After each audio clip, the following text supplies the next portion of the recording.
School Che.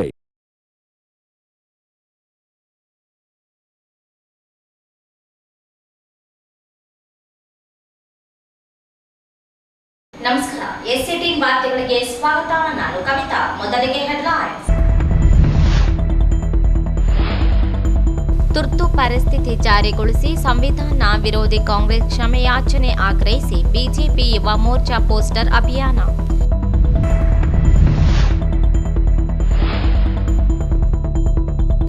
Sarojini Mahishi ಪರಿಷ್ಕೃತ ವರದಿ ಜಾರಿಗೆ ಆಗ್ರಹಿಸಿ ನಮ್ಮ ಕರ್ನಾಟಕ ಸೇನೆ ಪ್ರತಿಭಟನೆ.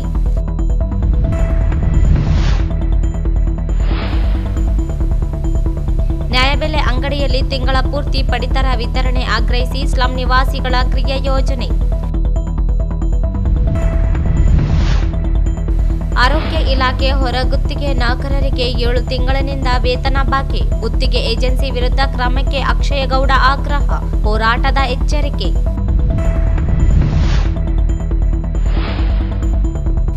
ಮೂರನೇ ಹಂತದ ದ್ವಿತೀಯ ಪಿಯುಸಿ ಪರೀಕ್ಷೆ 213 ವಿದ್ಯಾರ್ಥಿಗಳ ಗೈರು.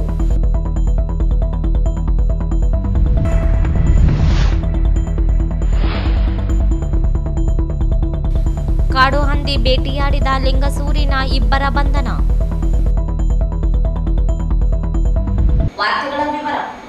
ದೇಶದಲ್ಲಿ ಕಾಂಗ್ರೆಸ್ ಪಕ್ಷ ತುರ್ತು ಪರಿಸ್ಥಿತಿ ಹೇರಿ 49 ವರ್ಷ ಪೂರ್ಣಗೊಂಡಿರುವ ಹಿನ್ನೆಲೆಯಲ್ಲಿ ಸಂವಿಧಾನ ವಿರೋಧಿಯಾಗಿರುವ ಕಾಂಗ್ರೆಸ್ ದೇಶದ ಜನರ ಕ್ಷಮೆ ಕೇಳಬೇಕು ಎಂದು ಆಗ್ರಹಿಸಿ ಬಿಜೆಪಿ ಯುವ ಮೋರ್ಚಾ ಪೋಸ್ಟರ್ ಅಭಿಯಾನ ನಡೆಸಿತು.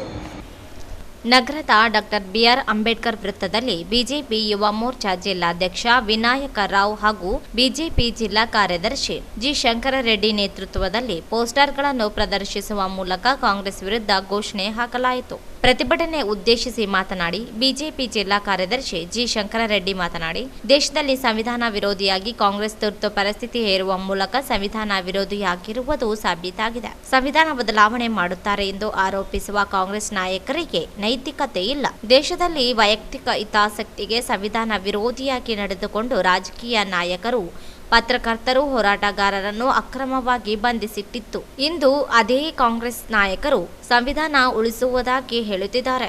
ಕೂಡಲೇ ಎಐಸಿಸಿ ಅಧ್ಯಕ್ಷ ಮಲ್ಲಿಕಾರ್ಜುನ ಖರ್ಗೆ, ರಾಹುಲ್ ಗಾಂಧಿ, ಮುಖ್ಯಮಂತ್ರಿ ಸಿದ್ದರಾಮಯ್ಯನವರು ಜನರ ಕ್ಷಮೆ ಕೇಳಬೇಕೆಂದು ಆಗ್ರಹಿಸಿದರು. ಸಂವಿಧಾನ ದುರ್ಬಳಕೆ ಮಾಡಿದ ಕಾಂಗ್ರೆಸ್ ಸರ್ಕಾರಕ್ಕೆ, ಸ್ವಾರ್ಥಕ್ಕಾಗಿ ಸಂವಿಧಾನವನ್ನು ತಿದ್ದುಪಡಿದ ಕಾಂಗ್ರೆಸ್ ಸರ್ಕಾರಕ್ಕೆ, ಸ್ವಾರ್ಥಕ್ಕಾಗಿ ಸಂವಿಧಾನವನ್ನು ತಿದ್ದುಪಡಿ ಮಾಡಿದ ಕಾಂಗ್ರೆಸ್ ಸರ್ಕಾರಕ್ಕೆ, ಸಂವಿಧಾನ ವಿರೋಧಿ ಕಾಂಗ್ರೆಸ್ ಪಕ್ಷಕ್ಕೆ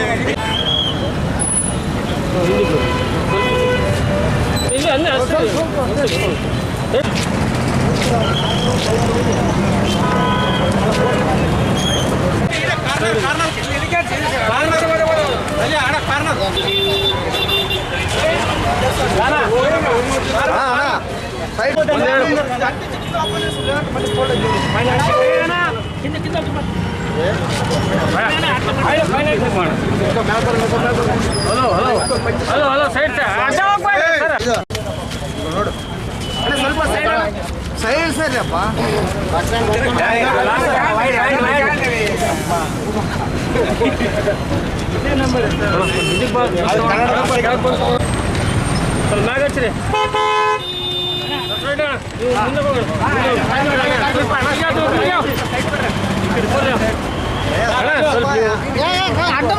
ಅಡ್ಡನ ಮಾಡೋದಂడి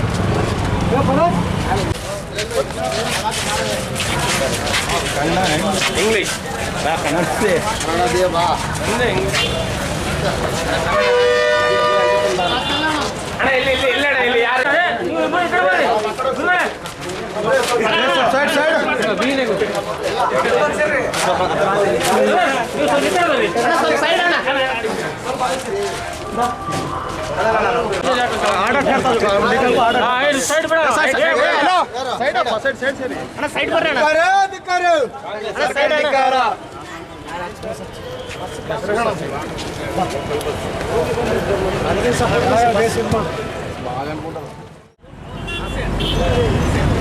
ಈ ದೇಶಕ್ಕೆ ಡಾಕ್ಟರ್ ಬಾಬಾ ಸಾಹೇಬ್ ಅವರು ನೀಡಿದಂಥ ಒಂದು ಅಮೂಲ್ಯವಾದ ಸಂವಿಧಾನದ ಒಂದು ಸ್ವಾರ್ಥಕ್ಕಾಗಿ ಉಲ್ಲಂಘಿಸಿ 1975ರಲ್ಲಿ ಜೂನ್ 25ಕ್ಕೆ ಕಾಂಗ್ರೆಸ್ ಪಕ್ಷವು ತನ್ನ ಸ್ವಾರ್ಥದ ಈಡೇರಿಕೆಗಾಗಿ ಈ ದೇಶದಲ್ಲಿ ತುರ್ತು ಪರಿಸ್ಥಿತಿ ಹೇರಿದ್ದನ್ನು ನಾವೆಲ್ಲರೂ ಗಮನಿಸಿದ್ದೇವೆ.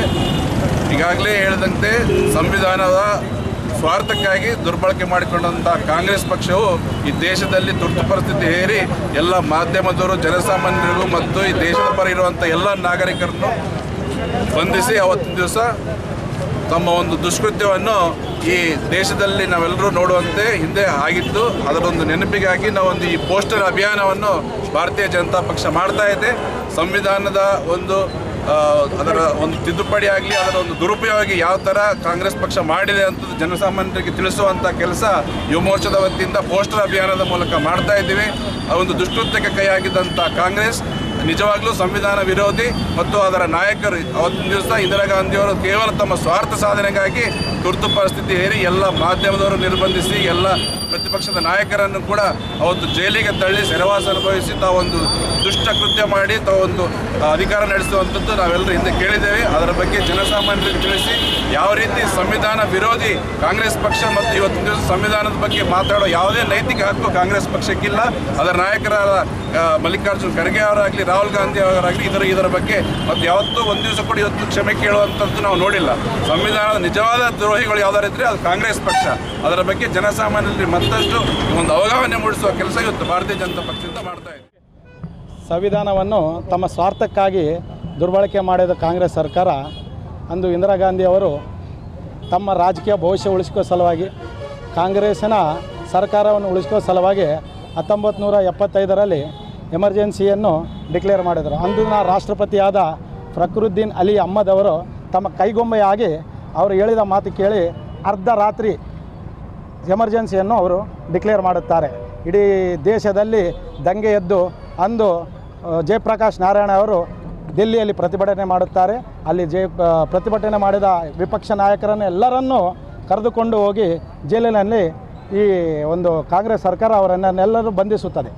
ಅದಾದ ನಂತರ LK ಅಡ್ವಾಣಿ ಅವರು, ಅಟಲ್ ಬಿಹಾರಿ ವಾಜಪೇಯಿ ಅವರು, ಮೊರಾರ್ಜಿ ದೇಸಾಯಿ ಅವರು ಎಲ್ಲರನ್ನೂ ಬಂಧನೆ ಮಾಡುತ್ತಾರೆ. ಅಂದು ಬಾಬಾ ಸಾಹೇಬ್ ಅಂಬೇಡ್ಕರ್ ಅವರು ಸಂವಿಧಾನದ ಪ್ರಗತಿಯ ಈ ಒಂದು ತೇರನ್ನು ನಾವು ಇಲ್ಲಿ ತನಕ ಎಳೆದು ತಂದಿದ್ದೇವೆ. ಇದನ್ನು ದಯಮಾಡಿ ಯಾರು ಹಿಂದಕ್ಕೆ ತಗೊಂಡು ಹೋಗಬೇಡಿ, ಇದನ್ನು ಸಾಧ್ಯವಾದರೆ ಮುಂದಕ್ಕೆ ತಗೊಂಡು ಹೋಗಿ ಅಂದು ಬಾಬಾ ಸಾಹೇಬ್ ಅಂಬೇಡ್ಕರ್ ಅವರು ಹೇಳಿದರು. ಆದರೆ ಇಂದಿರಾ ಗಾಂಧಿ ಅವರು ಆ ತೇರನ್ನು ಹಿಂದಕ್ಕೆ ತಳೆದಲ್ಲದೆ ತಮ್ಮ ಸ್ವಾರ್ಥಕ್ಕಾಗಿ ತಮ್ಮ ರಾಜಕೀಯ ಭವಿಷ್ಯ ಸಲುವಾಗಿ ಅದನ್ನು ಪಾತಾಳಕ್ಕೆ ತುಳಿದಿದ್ದಾರೆ. ಇಂದಿರಾ ಗಾಂಧಿ ಅವರ ಕಾಲದಲ್ಲಿ 32 ಬಾರಿ ಸಂವಿಧಾನವನ್ನು ತಿದ್ದುಪಡಿ ಮಾಡಲಾಗಿದೆ. ನೆಹರು ಅವರು 16 ಬಾರಿ ಸಂವಿಧಾನವನ್ನು ತಿದ್ದುಪಡಿ ಮಾಡಲಾಗಿದೆ. ನಮ್ಮ ಮನಮೋಹನ್ ಸಿಂಗ್ ಅವರು 6 ಬಾರಿ ತಿದ್ದುಪಡಿ ಮಾಡಲಾಗಿದೆ. ರಾಜೀವ್ ಗಾಂಧಿ ಅವರು 10 ಬಾರಿ ತಿದ್ದುಪಡಿ ಮಾಡಲಾಗಿದೆ. ಕಾಂಗ್ರೆಸ್ಸಿನ ಪ್ರಧಾನಿಗಳು ಅತಿ ಹೆಚ್ಚು ಬಾರಿ ಸಂವಿಧಾನವನ್ನು ತಿದ್ದುಪಡಿ ಮಾಡಲಾಗಿದೆ. ಈ ಸಂದರ್ಭದಲ್ಲಿ KM ಪಾಟೀಲ್, ವಿಜಯ್ ಕುಮಾರ್ ಸಜ್ಜನ್, ರಾಮಚಂದ್ರ ಗಡಗೋಳ, ಯು ನರಸರೆಡ್ಡಿ, ಸಂದೀಪ್ ಭಾಗ್ಯನಗರೆ, ಜಿಲ್ಲಾ ಮೋರ್ಚಾದ ಪದಾಧಿಕಾರಿಗಳು, ಕಾರ್ಯಕರ್ತರು ಭಾಗವಹಿಸಿದ್ರು. ಡಾಕ್ಟರ್ ಸರೋಜಿನಿ ಮಹಿಷಿ ಪರಿಷ್ಕೃತ ವರದಿಯನ್ನು ಜಾರಿಗೊಳಿಸಬೇಕು ಎಂದು ಒತ್ತಾಯಿಸಿ ನಮ್ಮ ಕರ್ನಾಟಕ ಸೇನೆಯ ವತಿಯಿಂದ ಜಿಲ್ಲಾಧಿಕಾರಿ ಕಚೇರಿ ಎದುರು ಪ್ರತಿಭಟನೆ ನಡೆಸಿದರು. ಮೆರವಣಿಗೆ ಮೂಲಕ ಜಿಲ್ಲಾಧಿಕಾರಿ ಕಚೇರಿಗೆ ಆಗಮಿಸಿ ಸರ್ಕಾರದ ವಿರುದ್ಧ ಘೋಷಣೆ ಕೂಗಿದರು. ಸರೋಜಿನಿ ಮಹಿಷಿ ವರದಿ ಜಾರಿಗೊಳಿಸಿ ರಾಜ್ಯ ಸರ್ಕಾರದ ನಡೆಯನ್ನು ಖಂಡಿಸಿದರು. 1986ರಲ್ಲಿ ಸರೋಜಿನಿ ಮಹಿಷಿ ವರದಿ ಸರ್ಕಾರಕ್ಕೆ ಸಲ್ಲಿಸಿದೆ. ರಾಜ್ಯದಲ್ಲಿ ಕನ್ನಡಿಗರಿಗೆ ಉದ್ಯೋಗ ಸೇರಿದಂತೆ ಅನೇಕ ವಿಷಯಗಳಿವೆ. ತಮಿಳುನಾಡಿನಲ್ಲಿ ಸ್ಥಳೀಯರಿಗೆ 90%, ಆಂಧ್ರಪ್ರದೇಶದಲ್ಲಿ 80% ಮೀಸಲಾತಿ ನೀಡಿದೆ. ರಾಜ್ಯದಲ್ಲಿ 2016ರಲ್ಲಿ ವರದಿ ಪುನರ್ ಪರಿಶೀಲನಾ ಸಮಿತಿ ಮಾಡಲಾಯಿತು. ಸರ್ಕಾರಿ ವಲಯದಲ್ಲಿ ಹೆಚ್ಚು ಉದ್ಯೋಗ ನೀಡಬೇಕಾಗಿದೆ. ಸರ್ಕಾರಿ ಮತ್ತು ಖಾಸಗಿ ವಲಯದಲ್ಲಿ ಕನ್ನಡಿಗರಿಗೆ ಉದ್ಯೋಗದಲ್ಲಿ ಮೀಸಲಾತಿ ಬೇಡಿಕೆ ಈಡೇರಿಕೆಗೆ ವರದಿ ಜಾರಿಗೊಳಿಸಬೇಕೆಂದು ಒತ್ತಾಯಿಸಿದರು. ಸರೋಜಿನಿ ಮಹಿಷಿ ವರದಿ ಜಾರಿಗೆ ಆಗಲೇಬೇಕು.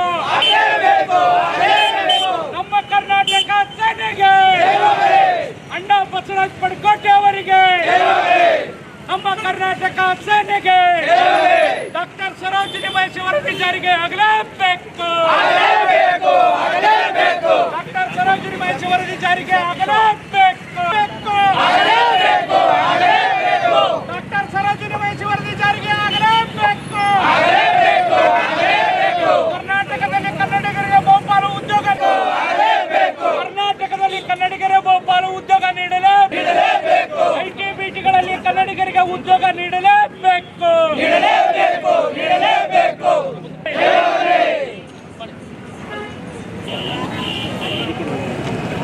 ಡಾಕ್ಟರ್ ಸರೋಜಿನಿ ಮಹಿಷಿ ವರದಿ ಜಾರಿಗೆ ಆಗಲೇಬೇಕು.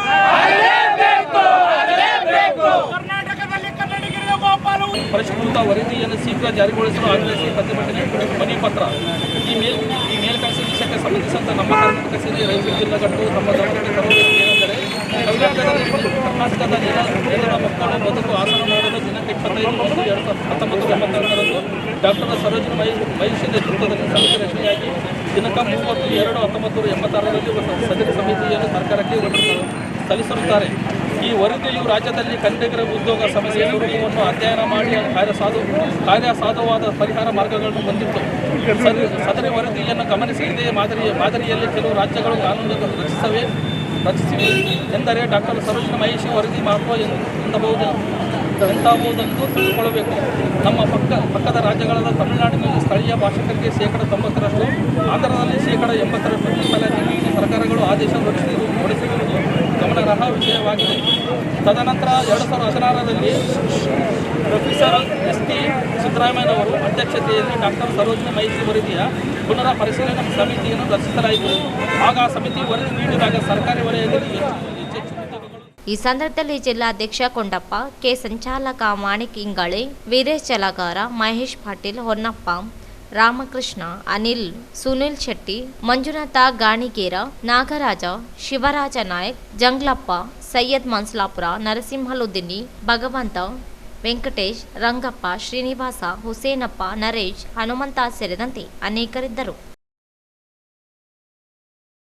ನಗರದ ವಾರ್ಡ್ ನಂಬರ್ 28ರ ಸಿಸಿಎಸ್ ಶಾಸ್ತ್ರಿ ನಗರ ನ್ಯಾಯಬೆಲೆ ಅಂಗಡಿ ಮತ್ತು 3ರಲ್ಲಿ ಬರುವ ವಿಜಯನಗರ ವೈಎಂ ಸೇರಿದಂತೆ ನಗರದ ಎಲ್ಲ ನ್ಯಾಯಬೆಲೆ ಅಂಗಡಿಗಳು ತಿಂಗಳ ಪೂರ್ತಿ ಆಹಾರ ಪಡಿತರ ಧಾನ್ಯ ವಿತರಿಸಬೇಕು ಎಂದು ರಾಯಚೂರು ಸ್ಲಂ ನಿವಾಸಿಗಳ ಕ್ರಿಯಾ ವೇದಿಕೆ ವತಿಯಿಂದ ಜಿಲ್ಲಾಧಿಕಾರಿ ಕಚೇರಿ ಅಧಿಕಾರಿಗಳಿಗೆ ಮನವಿ ಸಲ್ಲಿಸಿದರು. ನಗರದ ವಾರ್ಡ್ ನಂಬರ್ 28ರಲ್ಲಿ ಬರುವ ಸಿಸಿಎಸ್ ಶಾಸ್ತ್ರಿ ನಗರ ನ್ಯಾಯಬೆಲೆ ಅಂಗಡಿ ಮತ್ತು 3ರಲ್ಲಿ ಬರುವ ವಿಜಯನಗರ ವೈಎಂ ನ್ಯಾಯಬೆಲೆ ಅಂಗಡಿ ಮಾಲೀಕರು ತಿಂಗಳ ಪೂರ್ತಿ ಆಹಾರ ಧಾನ್ಯ ವಿತರಿಸದೆ ತಿಂಗಳಲ್ಲಿ ಒಂದೇ ಒಂದು ಆಹಾರ ಧಾನ್ಯ ವಿತರಿಸಿ ಪಡಿತರ ಚೀಟಿದಾರರಿಗೆ ವಂಚಿಸುತ್ತಿದ್ದಾರೆ ಎಂದು ದೂರಿದರು. ಒಂದು ದಿವಸ ಬೆರಳಚ್ಚು ತೆಗೆದುಕೊಂಡು ಮರು ದಿವಸ ಪಡಿತರ ಧಾನ್ಯ ವಿತರಿಸುತ್ತಿರುವುದರಿಂದ ಬಡ ಕೂಲಿ ಕಾರ್ಮಿಕರಿಗೆ ತೊಂದರೆಯಾಗಿದೆ. ವಾರ್ಡ್ ನಂಬರ್ 28ರಲ್ಲಿ ನ್ಯಾಯಬೆಲೆ ಅಂಗಡಿಯಿಂದ ಸಾಕಷ್ಟು ಜನರಿಗೆ ಅನಾನುಕೂಲವಾಗಿದೆ. ಮೈಲಾರ ನಗರ ಆಶ್ರಯ ಕಾಲೋನಿ, ಕಾಳಿದಾಸ ನಗರ ಪಡಿತರ ಚೀಟಿದಾರರು 5 ಕಿಲೋಮೀಟರ್ ದೂರದಲ್ಲಿರುವ ನ್ಯಾಯಬೆಲೆ ಅಂಗಡಿಗೆ ಹೋಗಿ ಪಡಿತರ ಧಾನ್ಯ ಪಡೆಯುವಂತೆ ಸ್ಥಿತಿ ನಿರ್ಮಾಣವಾಗಿದೆ. ತಿಂಗಳಲ್ಲಿ ಒಂದೇ ದಿವಸ ನ್ಯಾಯಬೆಲೆ ಅಂಗಡಿ ತೆರೆಯುವುದರಿಂದ ತೊಂದರೆ ಅನುಭವಿಸುತ್ತಿದ್ದಾರೆ. ನಗರದಲ್ಲಿ ನ್ಯಾಯಬೆಲೆ ಅಂಗಡಿಗಳು ತಿಂಗಳ ಪೂರ್ತಿ ಪಡಿತರ ಧಾನ್ಯ ವಿತರಿಸದೆ ತಿಂಗಳಲ್ಲಿ ಒಂದೇ ದಿವಸ ವಿತರಿಸಿ ಬಡವರಿಗೆ, ಸ್ಲಂನ ಜನರಿಗೆ ಬಹಳಷ್ಟು ಮೋಸ ಮಾಡುತ್ತಿದ್ದಾರೆ. ಈ ಬಗ್ಗೆ ಉಪನಿರ್ದೇಶಕರಿಗೆ ಮತ್ತು ಆಹಾರ ನಿರೀಕ್ಷಕರಿಗೆ ಮನವಿ ನೀಡಿ ಗಮನಕ್ಕೆ ತಂದರೂ ಇದುವರೆಗೂ ಯಾವುದೇ ಕ್ರಮ ಕೈಗೊಂಡಿರುವುದಿಲ್ಲ ಎಂದು ಆಪಾದಿಸಿದರು. ಆಹಾರ ಪಡಿತರ ಧಾನ್ಯ ವಿತರಿಸುವ ನ್ಯಾಯಬೆಲೆ ಅಂಗಡಿ ಮಾಲೀಕರಿಗೆ ಬೇಕು. ತಿಂಗಳ ಪೂರ್ತಿ ನ್ಯಾಯಬೆಲೆ ಅಂಗಡಿಗಳನ್ನು ತೆರೆಯಲೇಬೇಕು. ತಿಂಗಳ ಪೂರ್ತಿ ನ್ಯಾಯಬೆಲೆ ಅಂಗಡಿ ತೆರೆಯಲೇಬೇಕು. ತಿಂಗಳ ಪೂರ್ತಿ ಪಡಿತರ ಧಾನ್ಯ ವಿತರಣೆ ಮಾಡಲೇಬೇಕು. ತಿಂಗಳ ಪೂರ್ತಿ ವಿತರಣೆ ಮಾಡದ ನ್ಯಾಯಬೆಲೆ ಆಹಾರ ನಿರೀಕ್ಷಕರು ಪ್ರತಿ ತಿಂಗಳು ಪ್ರತಿ ನ್ಯಾಯಬೆಲೆ ಅಂಗಡಿಗೆ ಭೇಟಿ ನೀಡಿ ಜಾಗೃತಿ ಸಭೆಯಲ್ಲಿ ಭಾಗವಹಿಸಿ ವರದಿ ಪಡೆಯಬೇಕು. ಆಹಾರ ನಿರೀಕ್ಷಕರು ಮತ್ತು ನ್ಯಾಯಬೆಲೆ ಅಂಗಡಿ ಮಾಲೀಕರು ಆಹಾರ ಮತ್ತು ನಾಗರಿಕ ಸರಬರಾಜು ಇಲಾಖೆ ನಿಯಮಗಳನ್ನು ಪಾಲಿಸದೆ ಉಲ್ಲಂಘಿಸುತ್ತಿದ್ದಾರೆ ಎಂದು ಆರೋಪಿಸಿದರು. ವಾರ್ಡ್ ನಂಬರ್ 28ರ ಸಿಸಿಎಸ್ ಶಾಸ್ತ್ರಿ ನಗರ ನ್ಯಾಯಬೆಲೆ ಅಂಗಡಿ ಸೇರಿದಂತೆ ನಗರದ ಎಲ್ಲ ನ್ಯಾಯಬೆಲೆ ಅಂಗಡಿಗಳು ತಿಂಗಳ ಪೂರ್ತಿ ಪಡಿತರ ಧಾನ್ಯ ವಿತರಿಸಲು ಸೂಕ್ತ ಕ್ರಮ ಕೈಗೊಳ್ಳಬೇಕು. ಆಹಾರ ನಿರೀಕ್ಷಕರು ಪ್ರತಿ ತಿಂಗಳು ನ್ಯಾಯಬೆಲೆ ಅಂಗಡಿಗಳಿಗೆ ಭೇಟಿ ನೀಡಿ ಪ್ರತಿದಿನ ಪಡಿತರ ಚೀಟಿದಾರರಿಗೆ ಆಹಾರ ಧಾನ್ಯ ದೊರೆಯುವಂತೆ ಕ್ರಮ ಕೈಗೊಳ್ಳಬೇಕೆಂದು ಒತ್ತಾಯಿಸಿದರು.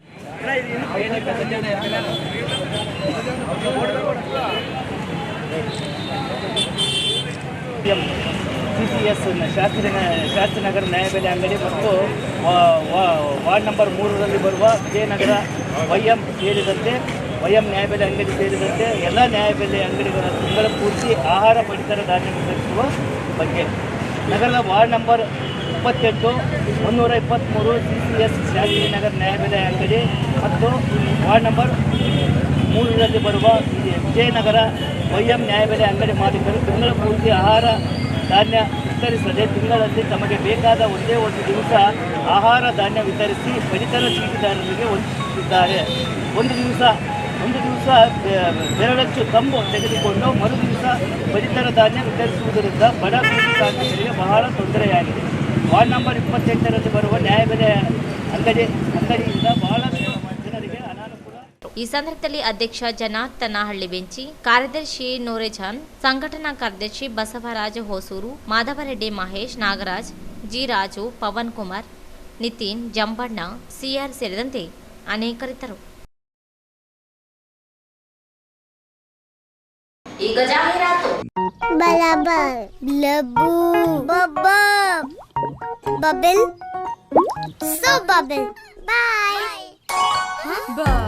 A Eurokid is taught words using phonetics and other teaching techniques for better understanding and better recall. Eurokids Early School.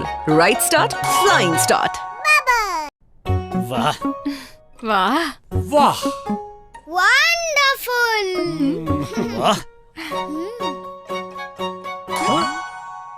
Wonderful. A Eurokid learns words with movements and actions which helps increase vocabulary up to 4 times. So Eurokids Early School. Right start, flying start. Wonderful. 5 6 7 8 9 10. Good job. These are 2. A Eurokid is taught numbers by value for better understanding and faster recall. Kids Early School. Right start, flying start.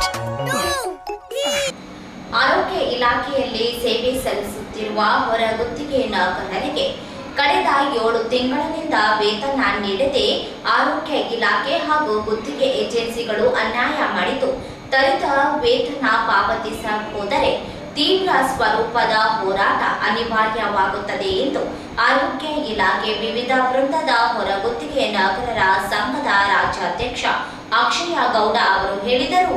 ಅವರಿಂದು ಮಾಧ್ಯಮಗೋಷ್ಠಿ ಉದ್ದೇಶಿಸಿ ಮಾತನಾಡಿ, ರಾಯಚೂರು ಜಿಲ್ಲೆಯಲ್ಲಿ ಕಾರ್ಯನಿರ್ವಹಿಸುತ್ತಿರುವ ಹೊರಗುತ್ತಿಗೆ ನೌಕರರಿಗೆ 7 ತಿಂಗಳಿನಿಂದ ವೇತನವಾಗಿಲ್ಲ. ಹೊರಗುತ್ತಿಗೆ agency ಪಡೆದಿರುವ ARC ಏಜೆನ್ಸಿ ಹಣ ಪಾವತಿ ಮಾಡಿಲ್ಲ. ಈ ಕುರಿತು ಜಿಲ್ಲಾ ಆರೋಗ್ಯ ಅಧಿಕಾರಿಗಳಿಗೆ ಗಮನಕ್ಕೆ ತಂದರೂ ಪ್ರಯೋಜನವಾಗಿಲ್ಲ. ಜಿಲ್ಲೆ ಹೊರತುಪಡಿಸಿ ಬೇರೆ ಜಿಲ್ಲೆಯ ಹೊರಗುತ್ತಿಗೆ ನೌಕರರ ವೇತನ ಪಾವತಿಸಲಾಗಿದೆ. ಜಿಲ್ಲೆಗೆ ಮಾತ್ರ ಸರ್ಕಾರ ಅನುದಾನ ಬಿಡುಗಡೆ ಮಾಡಿಲ್ಲವೇ ಎಂದು ಪ್ರಶ್ನಿಸಿದರು. 2019ರಿಂದ ಇಲ್ಲಿಯವರೆಗೆ ಓಂಸಾಯ್ ಏಜೆನ್ಸಿ, ARC ಏಜೆನ್ಸಿಗಳ PF ಹಾಗೂ ESI ಹಣ ಪಾವತಿಸಿಲ್ಲ. ಕಾರ್ಮಿಕ ಕಾಯ್ದೆಯಂತೆ ವೇತನವೂ ಪಾವತಿಸುತ್ತಿಲ್ಲ. ಇಲಾಖೆ ಸಂಬಂಧಿಸಿದ ಅಧಿಕಾರಿಗಳ ನಿರ್ಲಕ್ಷ್ಯದಿಂದಾಗಿ ನೌಕರರು ವೇತನ ಇಲ್ಲದೆ ಕೆಲಸ ಮಾಡುವಂತಾಗಿದೆ ಎಂದರು. 4 ತಿಂಗಳು ಕಳೆದ ನಂತರ ಈಗೇನು ನಮಗೆ ಸುದ್ದಿಗೋಷ್ಠಿ ಕರೆಯೋಕ್ಕೆ ಮೂಲ ರಾಯಚೂರಲ್ಲಿ ಕರಿಬೇಕು ಅನ್ನೋ ಮೂಲ ಉದ್ದೇಶ ಏನಪ್ಪ ಅಂದರೆ, ನಮಗೆ ಇಲ್ಲಿ ಜಿಲ್ಲಾ ಘಟಕದ ಪ್ರಮುಖರುಗಳು ನಮ್ಗೆ ಗಮನಿಸ್ತಾರೋದು ಏನಪ್ಪ ಅಂದರೆ, 7 ತಿಂಗಳಿಂದ ನೌಕರರು ಸಂಬಳ ಆಗಿಲ್ಲ. ರಾಜ್ಯ ಆರೋಗ್ಯ ಇಲಾಖೆಯಲ್ಲಿ ಏನು ಹೊರಗುತ್ತಿಗೆ ಅದರ ಮೇಲೆ ಕೆಲಸ ಮಾಡ್ತಿದ್ದಾರೆ, ಏಜೆನ್ಸಿ ಅಡಿಯಲ್ಲಿ ಏನು ಕೆಲಸ ಮಾಡ್ತಿದ್ದಾರೆ,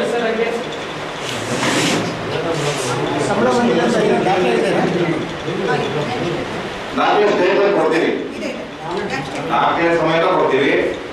ಮತ್ತೆ ಈಗ 1.5-2 ವರ್ಷದ ಮುಂಚೆ ಏನು ಏಜೆನ್ಸಿಗಳು ಪಡೆದಿರೋ ಟೆಂಡರ್ದಾರರು ಇದ್ದಾರೆ, ಒಬ್ಬರಿಗೂ ಕೂಡ ESI PF ಕಟ್ಟಿಲ್ಲ. ಓಂ ಸಾಯಿ ಸೆಕ್ಯೂರಿಟಿ ಸರ್ವಿಸಸ್ ಹೆಸರು ಸಮೇತ ಹೇಳ್ತೀವಿ. ಓಂ ಸಾಯಿ ಸೆಕ್ಯೂರಿಟಿ ಸರ್ವಿಸಸ್ ಅವರು ಒಬ್ಬರಿಗೂ ESI PF ಕಟ್ಟಿಲ್ಲ. ರಾಯಚೂರು ಜಿಲ್ಲೆಯಲ್ಲಿ ಏನು ಕೆಲಸ ಮಾಡಿದ್ರು, ಅವ್ರು ಏನು 9 ತಿಂಗಳು ಏಜೆನ್ಸಿ ತಗೊಂಡಿದ್ರು, ಆ ಅವಧಿಯಲ್ಲಿ ಒಬ್ಬರಿಗೂ ಕೂಡ ESI PF ಹಣ ಕಟ್ಟಿಲ್ಲ. ಇದರಿಂದ ನೌಕರರಿಗೆ ತುಂಬಾ ಅನ್ಯಾಯ ಆಗಿದೆ. ಮತ್ತೆ ಈಗ ಪ್ರಸ್ತುತವಾಗಿ ಏನು ARC ಅವರು ಇದು ಮಾಡ್ತಿದ್ದಾರೆ, ARC ಅವರು ಕೂಡ 7 ತಿಂಗಳಿಂದ ಸಂಬಳ ಆಗಿಲ್ಲ. ಇದ್ರ ಪರವಾಗಿ ನಾವು ಈಗ DH ಅವ್ರಿಗೂ ಮನವಿ ಕೊಡ್ತೀವಿ. ಈ ದೂರವಾಣಿ ಮುಖಾಂತರ ಮಾತಾಡಿದ್ವಿ 1 ತಿಂಗಳ ಮುಂಚೆ, ಆದ್ರೂ ಕೂಡ ಇಲ್ಲಿವರೆಗೂ ಯಾವುದೇ ರೀತಿ ಕ್ರಮ ಕೈಗೊಂಡಿಲ್ಲ. CEO ಅವ್ರಿಗೂ ಮನವಿ ಕೊಡ್ತೀವಿ, DC ಅವ್ರಿಗೂ ಕೂಡ ಮನವಿ ಕೊಡ್ತೀವಿ. ಏಜೆನ್ಸಿ ಅವರು ಗಮನಕ್ಕೂ ಕೂಡ ತರಂತ ಕೆಲಸ ಮಾಡಿದ್ದೀವಿ, ಆದರೂ ಇದುವರೆಗೂ ಸಂಬಳ ಹಾಕಿಲ್ಲ. ಮುಂದಿನ ದಿನಗಳಲ್ಲಿ ಸಂಬಳ ಕೊಡದೆ ನ್ಯಾಯಯುತವಾದ ಬೇಡಿಕೆಗಳನ್ನು ಈಡೇರಿಸ್ತಿಲ್ಲ ಅಂದರೆ ನಾವು ಹೋರಾಟ ಮಾಡೋದಂತ ಸದಸ್ಯದ. ಆದರೆ ನೌಕರರುಗಳಿಗೆ ಬಹಳ ಅನ್ಯಾಯ ಆಗ್ತಿದೆ. 2 ರಿಂದ 3 ತಿಂಗಳು ಮನೇಲಿ ಕೂರಿಸೋದು ಸಾಮಾನ್ಯ ಆಗಲ್ಲ, ನೀವು ಬರಬೇಡಿ ಅನ್ನೋದು, ರಿಲೀವ್ ಮಾಡೋದು ಪ್ರತಿ ವರ್ಷ ಬಹಳ ಅನ್ಯಾಯ ನಡೀತಿದೆ. ಇದರಿಂದ ರಾಯಚೂರು ನೌಕರರು ಬಹಳ ನೊಂದು, ಸರ್ ನೀವು ಬರಲೇಬೇಕು, ನಮ್ಮ ಪರವಾಗಿ ನಿಲ್ಲಬೇಕು. ರಾಜ್ಯ ಸರ್ಕಾರ ಹೊರಗುತ್ತಿಗೆಯಲ್ಲಿ ಮೀಸಲಾತಿ ಜಾರಿಗೊಳಿಸಿರುವುದಕ್ಕೆ ವಿರೋಧ ವ್ಯಕ್ತಪಡಿಸಿ ಈಗಾಗಲೇ ಹೊರಗುತ್ತಿಗೆ ಮೇಲೆ ನೌಕರರು ಕೆಲಸ ಮಾಡುತ್ತಿದ್ದಾರೆ. ಮೀಸಲಾತಿ ಜಾರಿಗೊಳಿಸದ್ದಲ್ಲಿ ಹುದ್ದೆ ಕಳೆದುಕೊಳ್ಳುವಂತಾಗುತ್ತದೆ. ರಾಜ್ಯದಲ್ಲಿ 2.5 ಲಕ್ಷ ಹುದ್ದೆಗಳು ಖಾಲಿ ಇದ್ದು ಸರ್ಕಾರ ಕಾಯಂ ನೇಮಕಾತಿ ಮಾಡುತ್ತಿಲ್ಲ. ಈಗ ಮೀಸಲಾತಿ ಜಾರಿಗೊಳಿಸಿದರೆ ಕಾರ್ಯನಿರ್ವಹಿಸುತ್ತಿರುವ ನೌಕರರಿಗೆ ಉದ್ಯೋಗ ಭದ್ರತೆ ಇಲ್ಲದಂತಾಗುತ್ತದೆ. ಕಾರ್ಯನಿರ್ವಹಿಸುತ್ತಿರುವ ನೌಕರರನ್ನು ಸೇವೆಯಲ್ಲಿ ಮುಂದುವರಿಸಬೇಕೆಂದರು. ಕೂಡಲೇ ರಾಯಚೂರಿನಲ್ಲಿ ಹೊರಗುತ್ತಿಗೆ ನೌಕರರಿಗೆ ವಂಚಿಸಿರುವ ಹೊರಗುತ್ತಿಗೆ ಏಜೆನ್ಸಿಗಳನ್ನು ಕಪ್ಪು ಪಟ್ಟಿಗೆ ಸೇರಿ ನೌಕರರಿಗೆ ವೇತನ ಇತರೆ ಸೌಲಭ್ಯದ ಹಣ ಪಾವತಿಸಬೇಕೆಂದರು.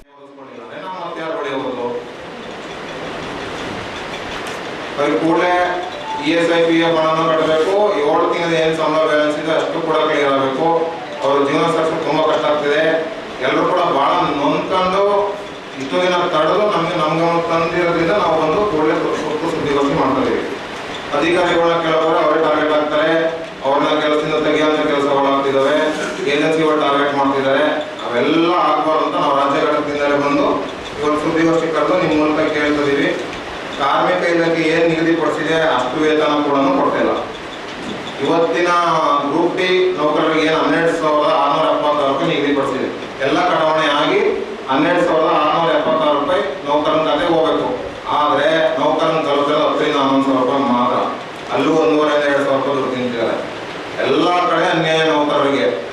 ಫಸ್ಟ್ ಆಫ್ ಆಲ್ ಹೊರಗುತ್ತಿಗೆ ಪದ್ಧತಿನೇ ಸರಿ ಇಲ್ಲ. ಹೊರಗುತ್ತಿಗೆ ಪದ್ಧತಿ ಮಾಡಿದ್ರೆ 2.5 ಲಕ್ಷ ಹುದ್ದೆ ಖಾಲಿದ್ದಾವೆ. ಸರ್ಕಾರ ಭರ್ತಿ ಮಾಡಿದ್ರೆ ಮೀನಾಮಶ ಎನಿಸ್ತಾ ಇದೆ. ಇದರಿಂದ ಬಹಳ ಅನ್ಯಾಯ ಆಗ್ತಿದೆ. ದಯಮಾಡಿ ತಾರತಮ್ಯ ನೀತಿ ಬೇಡ. ಈಗ ಈ ಇತ್ತೀಚೆಗೆ ಒಂದು ಆದೇಶ ಬಂದಿದೆ ಹೊರಗುತ್ತಿಗೆ ಪದ್ಧತಿಯಲ್ಲೂ ಮೀಸಲಾತಿ ಅಂತ. ಇದರಿಂದ ಎಷ್ಟೋ ನೌಕರರು ಪ್ರಸ್ತುತ ಕಾರ್ಯನಿರ್ವಹಿಸ್ತಾರೆ, ಎಷ್ಟೋ ನೌಕರರು ಬೀದಿ ಪಾಲಾಗಬೇಕು. ಇದರಿಂದ ಬಹಳ ಅನ್ಯಾಯ ಆಗ್ತಿದೆ. ಹಂಗಾಗಿ ಸರಿಪಡಿಸ್ಕೊಳ್ಬೇಕು. ಸಂಬಂಧಪಟ್ಟ ಅಧಿಕಾರಿಗಳು ಕೂಡಲೇ ಇದ್ರ ಬಗ್ಗೆ ಕ್ರಮ ತಗೊಂಡು ಅವ್ರಿಗೆ 7 ತಿಂಗಳ ಏನು ಸಂಬಳ ಇಲ್ಲ ಅದನ್ನು ಕೂಡಲೇ ಮಾಡಿಸ್ಕೊಡ್ಬೇಕು ಅಂತ ಮೂಲಕ ಮನವಿ ಮಾಡ್ತೀವಿ. ಈಗ ಸದ್ಯ ಪರಿಸ್ಥಿತಿಯಲ್ಲಿ ಸರ್ 7 ತಿಂಗಳಿಂದ ಯಾವ ಜಿಲ್ಲೆಯೂ ಇಲ್ಲ. ರಾಯಚೂರು ಜಿಲ್ಲೆ ಅಂತ ಇಷ್ಟು ನಾವು ಎಲ್ಲೂ ನೋಡಿಲ್ಲ. ಎಲ್ಲ ಜಿಲ್ಲೆ 1 ತಿಂಗಳು 2 ತಿಂಗಳು ಹಬ್ಬ 1 ತಿಂಗಳು 2 ತಿಂಗಳು. ಇವತ್ತು 7 ತಿಂಗಳು ಅಂದ್ರೆ ಅವ್ರು ಹೆಂಗ್ ಜೀವನ ಮಾಡ್ತಾರೆ?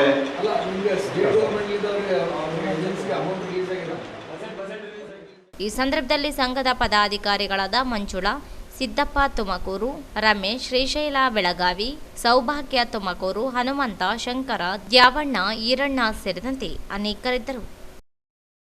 ಜಿಲ್ಲೆಯಲ್ಲಿ ಸೋಮವಾರ ನಡೆದ ದ್ವಿತೀಯ PUC ಮೊದಲ ವಿಷಯವಾದ ಕನ್ನಡ ಪರೀಕ್ಷೆಗೆ ಜಿಲ್ಲೆಯಲ್ಲಿ 213 ವಿದ್ಯಾರ್ಥಿಗಳು ಗೈರಾಗಿದ್ದಾರೆ. ಈ ಪರೀಕ್ಷೆಗೆ ಹೆಸರು ನೋಂದಾಯಿಸಿದ್ದ 1,280 ವಿದ್ಯಾರ್ಥಿಗಳ ಪೈಕಿ 1,067 ಮಂದಿ ಹಾಜರಾಗಿದ್ದಾರೆ ಎಂದು ಪದವಿ ಪೂರ್ವ ಶಿಕ್ಷಣ ಇಲಾಖೆಯ ಉಪನಿರ್ದೇಶಕರಾದ ಸೋಮಶೇಖರಪ್ಪ ಹೊಕ್ರಾಣಿ ಅವರು ತಿಳಿಸಿದ್ದಾರೆ. ಅರಣ್ಯ ಇಲಾಖೆಯಲ್ಲಿ ಕಾಡು ಹಂದಿಯನ್ನು ಬೇಟೆಯಾಡಿದ 2 ಬಂಧಿಸಿ ನ್ಯಾಯಾಂಗ ಬಂಧನಕ್ಕೆ ಒಪ್ಪಿಸಿದ ಘಟನೆ ನಡೆದಿದೆ. ಅರಣ್ಯ ಪ್ರದೇಶದಲ್ಲಿ ಕಾಡು ಹಂದಿ ಬೇಟೆಯಾಡಿದ ಆರೋಪಿಗಳು ಲಿಂಗಸೂರು ತಾಲೂಕಿನ ಸೋಮೇಶ್ ಮತ್ತು ಅಂಬರೀಶ್ ಎಂಬುವವರು ಎಂದು ತಿಳಿದು ಬಂದಿದೆ. ಚಿತ್ತಾಪುರ ತಾಲೂಕಿನ ಮುಡಬೂಳ್ ಗ್ರಾಮದ ಹತ್ತಿರ ಕಾಡು ಹಂದಿಯ ಬೇಟೆಯಾಡಿ ಬೊಲೊರೋ ವಾಹನದಲ್ಲಿ ರಾಯಚೂರು ಕಡೆಗೆ ತೆಗೆದುಕೊಂಡು ಹೋಗುತ್ತಿರುವಾಗ ಕರ್ತವ್ಯ ನಿರತ ಬೀಟ್ ಪೊಲೀಸರು ತಪಾಸಣೆ ನಡೆಸಿದಾಗ ಕಾಡು ಹಂದಿ ಮತ್ತು ಬೇಟೆಯಾಡಲು ತಂದ ಸಲಕರಣೆಗಳು ಪತ್ತೆಯಾಗಿವೆ. 2 ಆರೋಪಿಗಳನ್ನು ಚಿತ್ತಾಪುರ ಪೊಲೀಸ್ ಠಾಣೆಯಲ್ಲಿ PSI ಶ್ರೀಶೈಲ್ ಅಂಬಾಟಿ ಅವರು ವಿಚಾರಣೆ ನಡೆಸಿದ ನಂತರ ವಲಯ ಅರಣ್ಯಾಧಿಕಾರಿಗಳಿಗೆ ಹಸ್ತಾಂತರಿಸಿದ್ದಾರೆ. ಅರಣ್ಯ ಇಲಾಖೆಯ DCF ಸುಮಿತ್ ಪಾಟೀಲ್ ಅವರ ಮಾರ್ಗದರ್ಶನದಲ್ಲಿ ACF MD Munir Ahmed, RFO Vijay Kumar ಅವರು ಕಾರ್ಯಾಚರಣೆ ನಡೆಸಿ JMFC ನ್ಯಾಯಾಲಯಕ್ಕೆ ಹಾಜರುಪಡಿಸಿತು. JMFC ನ್ಯಾಯಾಧೀಶರು ಆರೋಪಿಗಳನ್ನು 14 ದಿನ ನ್ಯಾಯಾಂಗ ಬಂಧನ ವಿಧಿಸಿದ್ದಾರೆ. ಈ ಸಂದರ್ಭದಲ್ಲಿ DRFO ಅನಿಲ್ ಕುಮಾರ್, ಮಂಜುನಾಥ ಹಂದ್ರಾಳ್, ಸಂತೋಷ್ ತೆಂಗಳ್ಳಿ, ಜಟ್ಟೆಪ್ಪ ನಾವಿ, ಪೀರಪ್ಪ ಕತ್ತಿ, ಬೀಟ್ ಫಾರೆಸ್ಟರ್ ರಮೇಶ್ ಹಾದಿಮನಿ, ಚಂದ್ರಕಾಂತ್, ಜಾಫರ್, ಮಲ್ಲಪ್ಪ, ಮಹದೇವ್ ಸೇರಿದಂತೆ ಪೊಲೀಸ್ ಇಲಾಖೆಯ ಸಿಬ್ಬಂದಿಗಳು ಇದ್ದರು.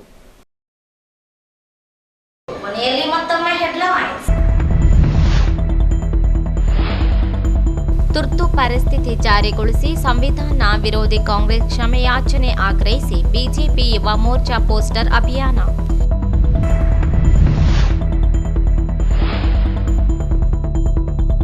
ಸರೋಜಿನಿ ಮಹಿಷಿ ಪರಿಷ್ಕೃತ ವರದಿ ಜಾರಿಗೆ ಆಗ್ರಹಿಸಿ ನಮ್ಮ ಕರ್ನಾಟಕ ಸೇನೆ ಪ್ರತಿಭಟನೆ.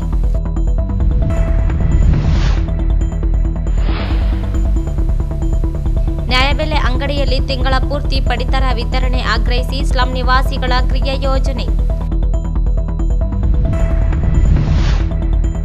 ಆರೋಗ್ಯ ಇಲಾಖೆ ಹೊರಗುತ್ತಿಗೆ ನೌಕರರಿಗೆ 7 ತಿಂಗಳಿನಿಂದ ವೇತನ ಬಾಕಿ. ಗುತ್ತಿಗೆ ಏಜೆನ್ಸಿ ವಿರುದ್ಧ ಕ್ರಮಕ್ಕೆ ಅಕ್ಷಯಗೌಡ ಆಗ್ರಹ. ಹೋರಾಟದ ಎಚ್ಚರಿಕೆ.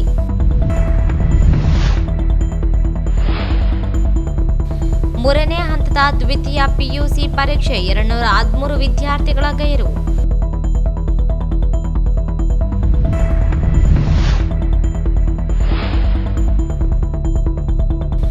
ಕಾಡು ಹಂದಿ ಬೇಟೆಯಾಡಿದ ಲಿಂಗಸೂರಿನ 2 ಬಂಧನ. ಇಲ್ಲಿಗೆ ವಾರ್ತಾ ಪ್ರಸಾರ ಮುಕ್ತಾಯವಾಯಿತು. ಮುಂದಿನ ವಾರ್ತೆಗಳೊಂದಿಗೆ ಭೇಟಿಯಾಗೋಣ. ವಂದನೆಗಳು.